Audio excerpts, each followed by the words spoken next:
皆さんこんにちは。 YouTube で学ぶサンシャインカービングレッスンチャンネルです。今日はハネージュメロンを彫刻してフルーツカービングを作ってみたいと思います。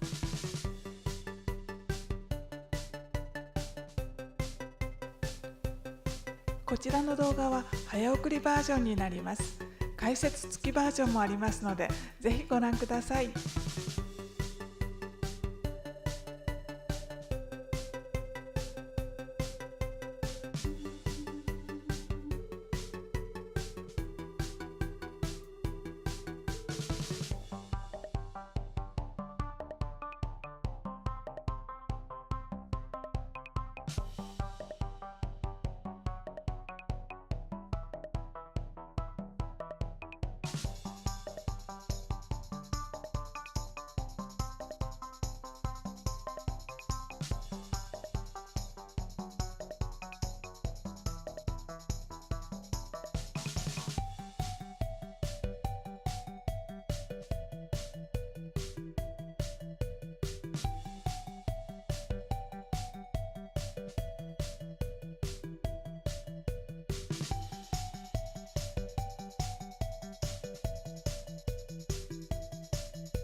最後までご視聴いただきありがとうございました。